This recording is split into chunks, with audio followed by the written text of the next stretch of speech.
At the center of my strategy is the word adoption. That's part of our strategy, that we needed to raise the capability of our colleagues that I live to this day. One, the fish smells from the head down. So if things aren't That's a really good one. if things aren't going well, it's not somebody else's fault. It's the leaders that need to come together and figure out why things aren't going well. And then later in my career, it was, if you follow this process, if you can think about the process, and if you can think about project management and line up the necessary steps with project management, that everything will be okay. You can't run against the force of the wind of the hurricane. You need to let the hurricane push you to where you want to go.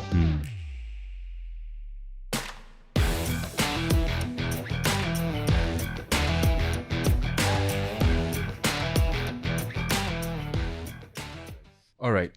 So to get started, David, I'd love for you to introduce you. You have been CIO of Spencer Stuart for 12 years at this point. 12 years. And can you tell us a little bit about how you got introduced to the CIO opportunity at Spencer Stuart?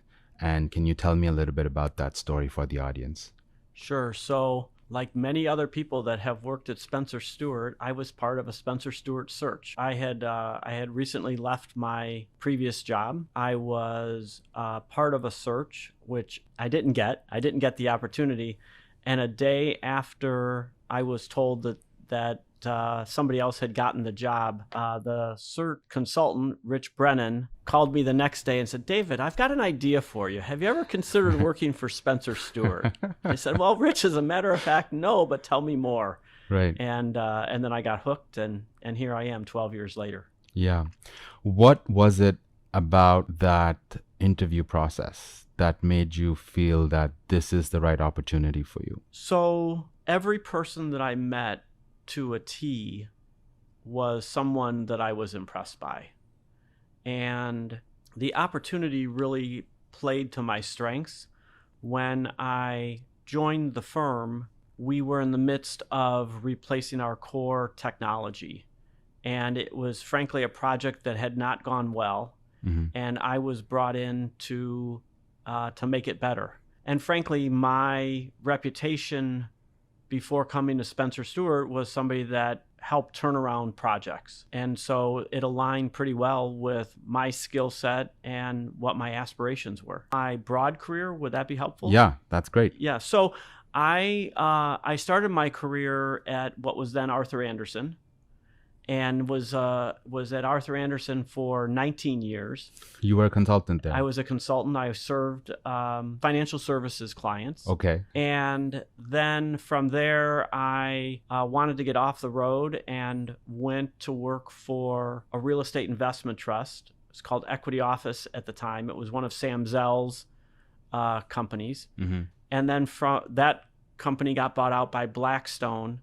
And from there, I lost my job, which is a great way to standard from part of right? every acquisition. Great time to lose your job. Right. And then I went to work for Hewitt Associates. Mm-hmm. I started with doing software development and then software design, and ultimately managing large software implementation projects, to the point that then, which happens in Accenture, is that you then sell and deliver projects for clients. Mm-hmm. Most of my clients were financial services. They were insurance related or credit card related, all very, very large system implementation projects, all of them at the time custom development. And so during my days at Accenture, I had very, very, very large teams, and was brought in to help turn around troubled projects. Mm-hmm. One of the things that, I think when I started working with you was just your grit in just pushing through on some of the things that were really, really tough. Sometimes that meant pushing us, and sometimes that meant pushing internally, the folks, that needed to give you the right feedback or that needed to get the work done, you were just very hardcore on that. The reason why I bring this up is because I want to tie it to your experience of turnaround. What do you think from your turnaround experience were the key things that helped turn the project around? Yeah, so it's interesting. What I thought, and this has changed over the course of my career. In the beginning of my career, and this is probably driven into you by the training at Accenture, is it's around methodology. Mm-hmm. There's a certain type of steps that you have to do to get things to work appropriately, and if you follow those steps, everything will be good. And then later in my career, it was, if you follow this process, if you can think about the process, and if you can think about project management and line up the necessary steps with project management, that everything will be okay. Mm-hmm. And one of the things that I've learned most recently, over this I'll call it the last decade with Spencer Stuart, that it was really about teams and relationships. Mm-hmm. And having, and maybe in hindsight, it's putting all of those things together that create the successful outcome. You said grit. I would say more gently but forceful than there was a time in my career that I would have been, beating a table. Right. But it's hard to create long-term relationships when you're a jerk. Right. And so I think just all of those things together help. So we've been together in situations where things have gotten, tough because you're not making progress, or things are just not working and things are breaking. And, you constantly would provide me that feedback. And, for me as a startup founder, I'd get very anxious, and with all the running priorities, I sometimes wouldn't know how to deal with the feedback. But you always have a way to figure out how to dial up and dial down, and then make me feel really comfortable, or make me feel a little like I need to start executing now. So talk to me about that, just the demeanor. How did that come about? I'm still trying to learn from you, David. I'm still trying to figure that piece out. It's very kind.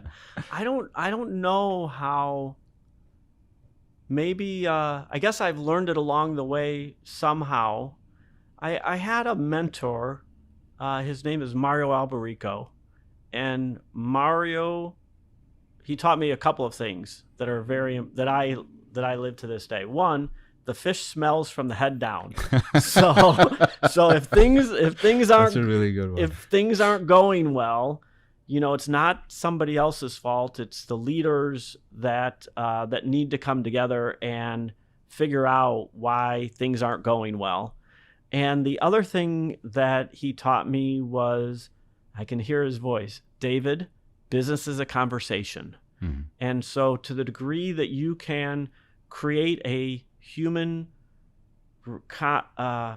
conversation and relationship with someone, and if you have the same goals and objectives and can talk about them, there's no point in beating a person when they're down. Sometimes Right. people need to be lifted up, and sometimes they need a little encouragement. And and those two philosophies have stuck with me. Back to the time when you started at Spencer Stuart. Tell me about coming into an executive search firm, which is still professional services, but kind of different from what you were used to. And what was your first 90 days and first 6 months and first 1 year like? And how was that different from, what you had done in your previous companies? So just comparing it to Hewitt Associates. At Hewitt Associates, my budget was $500 million, and I had 3,500 people in my department. Right. And when I came to Spencer Stuart, You know, that wasn't my budget, nor did I have that number of people working for me. But the principles were, you know, the same. There's only so many direct reports you can have, and Right. clarity of vision that you can have in either of those scenarios. And the first 90 days were trying to figure out what I had inherited and what what the team was like, and was the task achievable. In today's day and age, if I look at the type of work that Spencer Stuart does, advisory work, there are tools and techniques that help executive accelerate that first 90 days or 120 days, understanding the team and the leadership team that they've inherited. You know, in my case, it took me longer to do that, and if I had the chance to do it over again, I'd accept more outside help to really look at the leadership team. And the first 6 months was about coming up with a revised plan. We had our core system that was in the midst of being replaced. We were significantly over budget and behind. And the news that I had to share with the leadership team and the board turned out to be a pretty tough pill to swallow. Right. And so just trying to get alignment with those senior leaders of the firm so that we could get the project back up and running and deliver was critically important. What was that like, by the way, presenting that news? You know, we spent X amount of millions of dollars on this project, and maybe we need to can that. How did that go? It was tough. It was not easy sledding, because it meant spending a lot more money, and we got through it. And one of my mottos at the time was starting to set the expectation that it wasn't going to be perfect, and that if we were, if this was an operating room or a hospital, the key thing we needed to do was get the patient off the table and deliver the project, and that we could do lots of other cosmetic surgery later. But we needed to get the heart and lungs pumping, and we needed to get the system off the table and get it running. And that philosophy served us well because it set the expectations closer to the reality of what we were going to deliver. Right. You know, in a lot of these situations, when projects go bad, CIOs present to boards, and what always ends up happening is, look, we were trying to build, we were not successful. Let's just buy now at this point. So from your point of view, you said, no, I'm going to continue to build. I'm going to continue to build this system myself. Can you walk me through the justification of that? We all know the platform that you have, Spencer Stuart, is one of the best ones in the world right now. People talk about it. Even consultants that leave the firm talk about it. But at that point in time, when you were faced with that decision, what made you decide that I'm going to go in this direction and I'm going to get the board and the executive team aligned behind it? So we did look at other platforms during this first kind of 6 months, and looked at the alternatives. And our view was there was really no silver bullet. I think that there were other players. Some of my competitive set was implementing Salesforce and for executive search. And we just felt that we wouldn't be the challenge was, do you take a platform that is 70% of the way there, 60% of the way there, and customize it for what it needs to be? Or do we take what we have already started to build and take it the other 40% of the way there as well? Right. And we just decided that we would build it ourselves, and that we had the capability to do it. That was a very, very tough call at the time. Right. And I think we're pretty lucky. It has served us well. Yeah. And it's been something that we've continued to invest in. We didn't think it was a once and done. Right. And boy, do I feel lucky now in this AI world that we're in right now, that that the data that's in it and the way that it supports our business, supports our clients, Right. is pretty good. At that point in time when you were building it out, did you think it was going to be a business differentiator for the firm? In the beginning, I did not. I thought it was going to be an enabler, Right. and I didn't think that it would be as differentiated as it is now. For this most recent board meeting that I had, I've heard people say what you've said for a number of years, that Quest is really, really great. Right. And so what I did was I went on a bit of a listening tour with people that have recently joined us from other firms or other places, and they were very complimentary of the technology and what it does and how it enables them to serve clients better. Right. Yeah, absolutely. My next question is around doing another generation. So after you've put the product out, you've built features on it. At what point do you continue building features and you say, okay, guys, I think we need to build now version 2 of this product? Walk me through the thought process and the planning process of that. It's a really, really interesting question, and one that we haven't had to do yet, or at least I haven't had to do yet. Maybe the guys in the engine room have had to do this, Right. And I know that they've been doing it. One of the things that we do is we put aside 10% of our capacity every year to improve the platform. Mm-hmm. Nobody can touch it. We call it tech debt, which is probably not the right name for it. Right. And so underlying the platform, all the infrastructure, we've changed many, many times. So, I mean, if you can think back this far, when we first rolled out Quest, it was not in the cloud.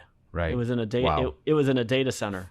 Since then, it's in the cloud. Since then, it uses it's a services architecture. So many of and I'm probably not even getting it right, but there's many more. Now we're into microservices. So we've completely changed the underlying architecture so that it can live on, Right. and we've never had to do another version from scratch. And I think that it would be a disservice to the firm for me at some point to say to the firm, while it's been under my watch, to say, hey, everybody, we need to spend tens of millions of dollars to retread Right. and rewrite what we've got. It just doesn't serve the purpose anymore. Right. Those investments year over year has made it so that we haven't had to do that. Right.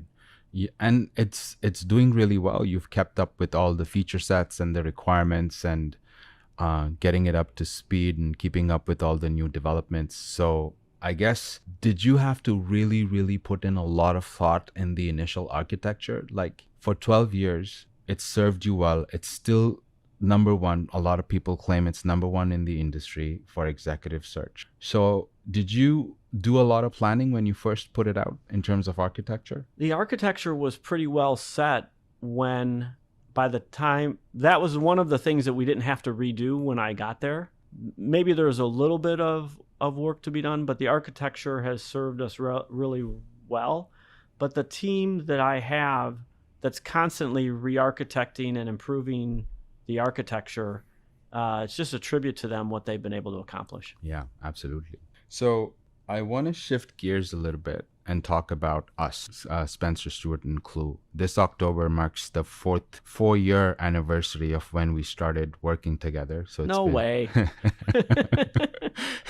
It's actually been more than 4 years, because we started talking before then. So when we engaged David, at that point in time, we were a very small startup. AI was not really a thing. This is, ChatGPT had not become the fame that it was. Why were you exploring companies like ours? What was the compelling reason from your point of view to say, I need to look at AI? So I just felt that there were opportunities that I didn't have the capacity for, or I couldn't keep up with what was happening technologically or where I thought the world was going to be going at the time.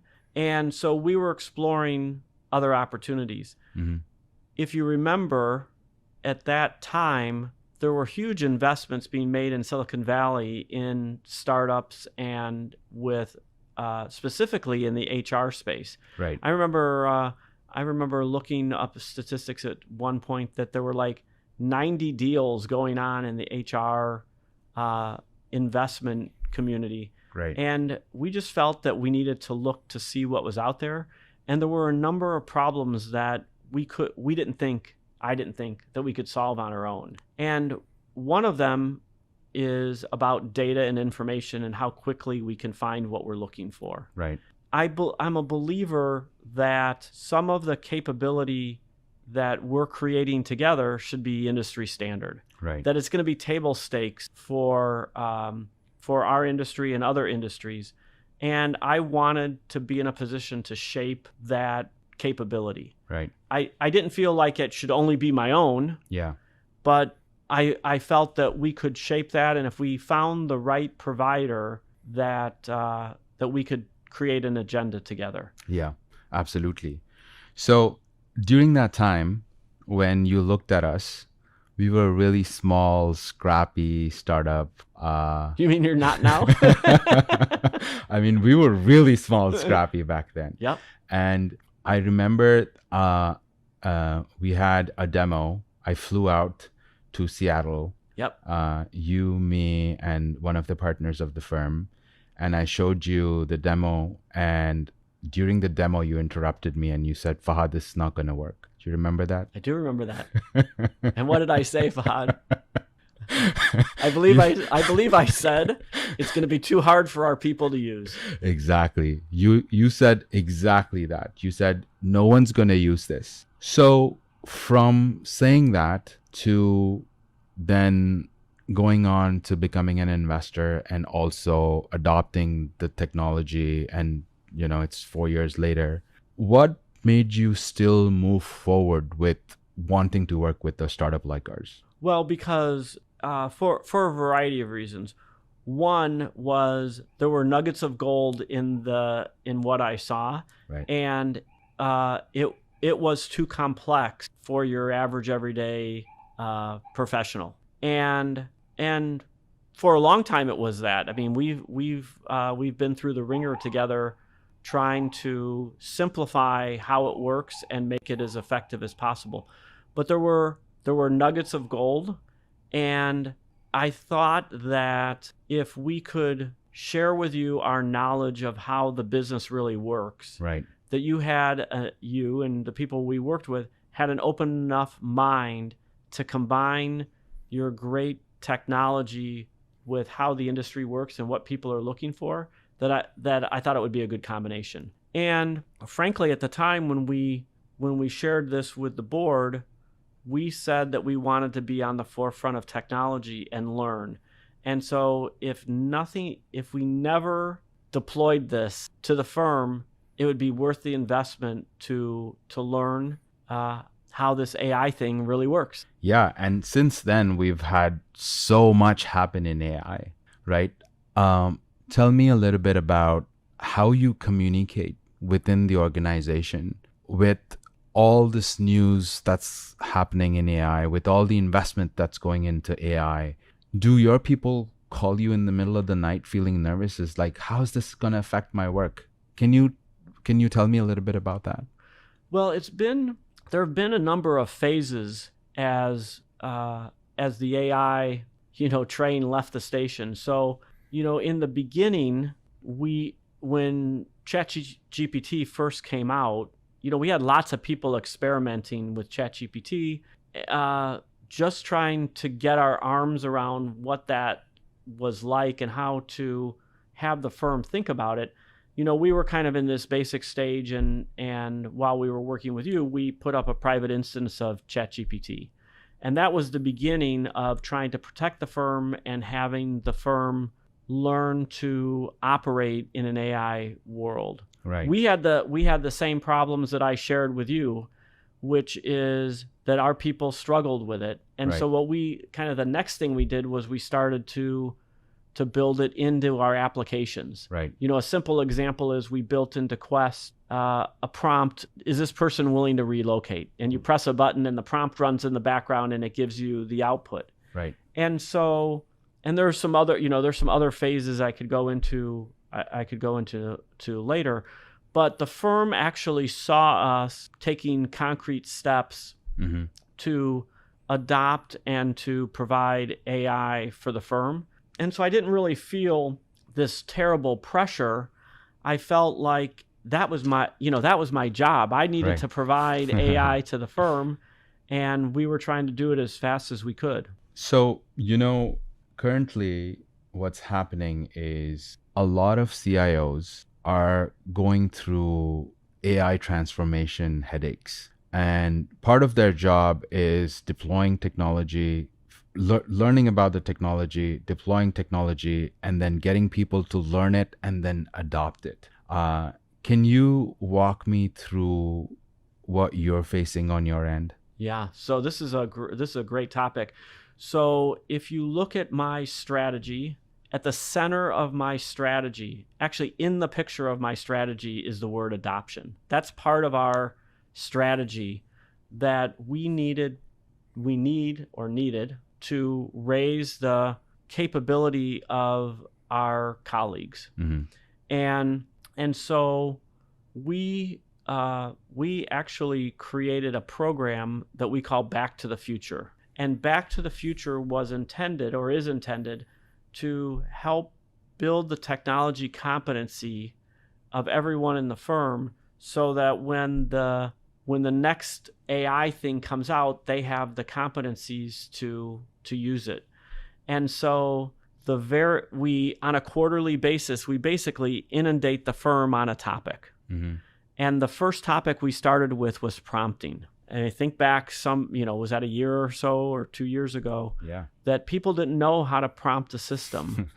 And we did that. So interestingly enough, now that we have prompting built into our application, they know how to use it. And so part of my role is to raise the technology competency of the firm. And I don't view that as an L&D function or a business function. To me, it's part of a collaboration across the firm that I need to, really raise the flag on. Right. And have been very vocal and out front trying to help the firm adopt and improve their technology skills. Right. Okay. So you went to each and every office. You had hundreds of conversations. And what amazes me, David, is that you take feedback at the very individual user level, right down to the analyst, the foot soldiers, if you will. And you personally analyze that feedback. And then you also make sure I analyze it. That's true. Whether I want to or not. Why do you think that's so important? Rather than having someone else distill it. Why do you think it's so important at your level to get to have your ear right on the floor, right on the ground? Well, probably a couple things. One is I might characterize it a little differently. I do hear the feedback, and I do have a team in place that is actively listening, and we have somebody on our team who's responsible for each project that we do, and their job is to listen to feedback and to make sure that the capability is adopted. We call these people service managers. It's really like a product manager job, and we have great product managers or services managers in my team, and they're the ones that are interviewing. So they do report to me the feedback. Mm-hmm. And I do listen to people. I go out and actively listen because I think that I will have a perspective on how does that relate to our strategy? What are we trying to accomplish? In addition to what the feedback is actually saying. Right. So sometimes we get feedback just wants us to make what we're trying to do new look like the old thing. Right. And at that point, that's not on strategy. That's not what we're trying to do. And so I think you have to listen top down and bottom up and sideways, and it is really important to listen and to action the feedback. So clearly the feedback is one of the things that's working, because we were having this conversation over dinner the other day where the number of events, we measure usage by number of events. And, just a few weeks ago when I measured the number of events, what we were doing, the number of events in a day in terms of usage of the tool, that was greater than what we had in a month just 6 months ago. So what else did you think you had to do, David, to make it work, where you've gotten adoption to grow so significantly? And I know you and me, when I would beat my head on the wall and you'd say, in this organization, we fill the bathtub one drop at a time. Can you talk to me a little bit about that? Yeah. So the other part of the phrase is, and if we can accelerate to 3 drips at a time, we triple our pace. And so it's what I've experienced in this firm and then throughout my career. When something's really good, it's like wildfire. You can't control the adoption. It spreads on its own. The proverbial, the horse is out of the barn and everybody's using it. That's when you've really got something great. Right. And so the challenge in an iterative world is to really figure out what's going to make it great. And what I think we see in QLU, this product, and some of the other partners that we have and some of our own tools, is that it takes a little while to make it great. Right. And what the challenge is sometimes is, it's like I went to this restaurant and the food wasn't very good the first time I went. Right. How do I get them to come back after I've made all the improvements to the food so that it's great? Now everybody knows it's great. And one of the concepts that we use quite heavily is something that we call model teams. Mm-hmm. And model teams are not the fact that they are already models in what we want them to do. It's we want to work with them to model the technology, the process, the behaviors, the training, the whole package. And we want them to use it, give us feedback, and have us improve it. So then that becomes the model for the firm. And what often happens is when we hit that point where it's really good, the model teams are actually sharing it with others and said, have you seen this? Have you seen that? Have you seen that? And can I get it? Right. And that's how I know that we've done a good job, when the adoption takes care of itself. Right.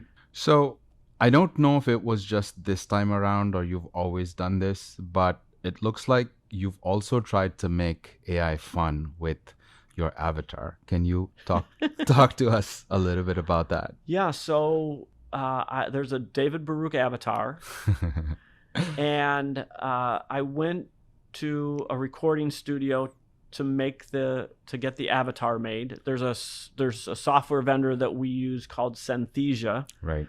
That created the avatar. I looked at the agenda to get my avatar created, and it said there was a half an hour for hair and makeup. And it took about 1 minute for hair and 29 minutes for makeup. And I use the avatar at a partners meeting as a way to emphasize, look what technology can do. It can create a video of me without much effort. That's not exactly perfect, but it's close enough. And we've used the heck out of it for training. So we used to have this, most offices or practices have a monthly meeting of some kind. And we do something called meeting in a box. So basically give the leader the materials that they need for a meeting to communicate. And what we found was that many of our leaders would not do the technology section because they didn't really understand that, they weren't comfortable with it, even though there were notes. So now what happens is the avatar reads the technology section and shares the information that needs to be shared. Wow. And I know that it's working because when I meet people around the firm, they're like, "Is that the real David, or is that the avatar David?" And it's all part of this signal that Spencer Stuart is inside of Spencer Stuart. The things that made it have always made it great are still there, but we're also a technologically enabled firm that's in the background, and we can serve clients better when we use technology to serve them. So this is an example, perfect example of how we did things differently, how Spencer Stuart and David, you did things differently. We've also ended up arriving at a unique collaboration model where, you and me decided we really need to hire a customer success person on Clue's side that works with the equivalent of a customer success person on your side. That's right. And they both need to work together very closely. Compared to when we first started, it was a little broken. So can you walk us through in how both of us sort of came to this point where we really needed to create this unique collaboration mechanism where it was these people that were hired for specific tasks, the meeting cadence, the collaboration cadence, and the now we're doing joint development, that cadence? I think that was my vision all along, was that we would be able to do joint development, and joint development is hard because roadmaps aren't aligned, interests aren't always aligned. But I felt that if there was somebody on the other side of Clue, on the other side of the table, that knew us well and was living the pain with us, that it would become obvious as to why we needed to do certain things. And so the customer success on both sides, I think, was really a critical turning point. You were able to see inside our organization, we were able to see inside your organization. I think what made this different is that between the two of us, we have the capability to actually watch what our people are doing day in and day out. Right. And we were able to, and I know this is crazy, it's a little big brothery, but we were able to give them real-time feedback. You're using the tool. There are other ways. I don't want to say you're using it incorrectly, but there are other ways for you to use the tool to solve the problem that you're trying to solve. And let me give you real-time feedback on how to do that. We did that through email. Right. And we also offered that individual a session to learn. Right. And so much of what they were learning in the early days was how to do basic prompting. Right. They were going through this evolution to raise their technological competency, and we needed to go through that journey together. Right. And so and we have metrics that we know whether we're hitting the mark or not, who's hitting the mark, and that does a great job of pointing us to who's not using the tool, why aren't they using the tool, Right. and therefore what capabilities would they want to see so that they would use the tools. Right. So, and maybe instead of just Clue, let me hit the broader AI adoption from a colleague standpoint. You could see in the beginning that that our colleagues really didn't have the confidence to use AI technology in the beginning. Mm-hmm. We clearly had some early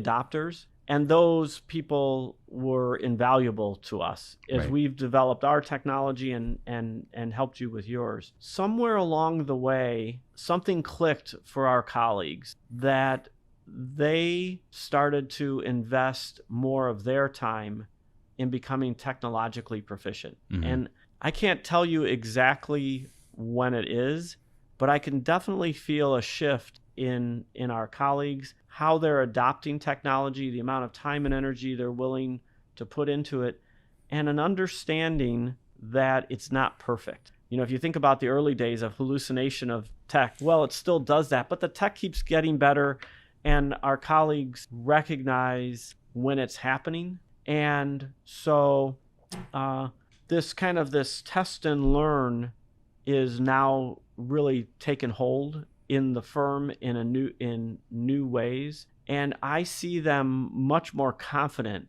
in their usage of the tool, their collaboration across each other. We have a group in Spencer Stuart that we call the pace setters. Yeah. And so for those of you that are marathon runners, you know this. A pace setter is the person as part of a marathon that runs out fast in the beginning of the race and brings the rest of the pack along. And so we have a group of colleagues who are our pace setters, and they're now bringing others along. It goes back to this bottom-up approach. We've got a lot of smart people in this place. They all really want to do well. They really want to serve clients, and they're all trying to figure out how to get better together, and they're collaborating and sharing ideas with each other. We're here in New York. We have a group that meets every week to share tips and tricks about AI that makes everybody better. Right. So, David, looking out 12 months, maybe 24 months out, what do you envision is going to happen in the next 12, 24, 36 months with AI and a large enterprise firm like Spencer Stuart? Well, I think that AI is going to continue to advance. The number of players that are creating capabilities based on AI will continue to advance. There's not a week that goes by that I don't see a company that's doing something new with AI. Some of them are interesting and some of them are less interesting. Right. And of course, some of them are going to make it and some of them aren't. But it just goes to show there's just a huge amount of innovation happening. And it's where people thought that this isn't for real, or this AI thing is not a trend that's going to continue. They just need to wake up. I mean, this is a real thing. Right. And frankly, it's what keeps me excited about doing what I'm doing and being in the technology world. The AI innovation is going to continue. All firms are going to improve their capabilities and what they deliver. We're going to be at the forefront of that and serve clients in new and different ways. What would you say to an executive search person that's worried that AI is going to replace their job? I would say to them, one, that's a great fear to have because it's a motivator. Right. And the question then is, what do you think AI is going to be able to do, and what is AI not going to ever be able to do? And you should learn and understand those things that AI will be able to do. Right. Because those are core skills and understanding that you need to have and build. And think about the things that AI cannot replace, and what, at least maybe in my lifetime, and what that, if I think about what those couple of things are, one, AI can't build relationships. And AI, while it may be able to over time think and have some insight based on the past, I don't think that AI is going to be the advisor for companies at the most senior levels. And so that to me just reinforces what our firm does. We were an advisor on leadership, and leadership never matters more than it has before. And having insight and understanding of what's happening and what makes successful leaders is critical. So my message to our team is keep doing the things that we've always done and have done really well, and harness the power of AI to help you do it better. Yeah. So this trend that we're in right now is just as big as lots of other trends, whether it's mobile computing or whether it is SaaS products or whether it's cloud for the infrastructure. All of those trends were interesting times for technologists and for the businesses that they supported. Some of them were less impactful on the end user. Some of them very impactful. Like, can you imagine walking around without your phone or your tablet right now? And I think AI is going to be as big or bigger than all of them. The way that we operate over the next 10 years is going to be dramatically different. This technology is moving at a kind of a crazy, I don't think it's bubble oriented at this point, although there probably will be a bubble. And it is an exciting time to be a technologist, to be at the early stage of the wave, to make sure that you are keeping up, but not overcommitting and going down a bunch of blind alleys. Mm-hmm. And so making non-regret moves and doing enough innovation so that you have an idea of where to invest next is pretty critical in all of this. And for me personally, boy, what a great opportunity to learn again. I'm learning as fast as everybody else, and it's an exciting time. Awesome. Well, thank you, David. That was fantastic. I have one final thing, which is a quick fire round. I'll say a word, and then you'll just give me your thoughts around that word. Okay. So starting off, we'll say Spencer Stuart. A great brand, a great place to work, and a great company that serves clients. Executive search. The thing that comes to mind is it's a backstage pass to what's happening in the world. Yeah. And that it's a view that it's a privileged view to see what's going to change in the future. Yeah. AI. The latest and greatest trend, gonna upset the normal way that we operate. Chicago. My hometown. My kind of town. Family. Well, it's funny that you say that. If I think about the thing that's most important to me in the way that I've lived my life, it's about my family. I thought you would ask me some other questions. We have a set of family values that we operate on. It's lasted a long time, and probably throughout my career have sacrificed career and other things for family. Critical component. That's awesome. Of my life. Purpose. I think it's a North Star on how you live your life and how you think and operate. Spencer Stuart has a purpose, to discover new talent and be an advisor to clients. It creates a North Star. I think I know what my purpose in life is, and it also creates a North Star. So it's a North Star word. Yeah. Awesome. Thank you so much, David, for your time today. This was awesome. We should do this again. Thanks, Fahad. All right. Great to be with you. Take care.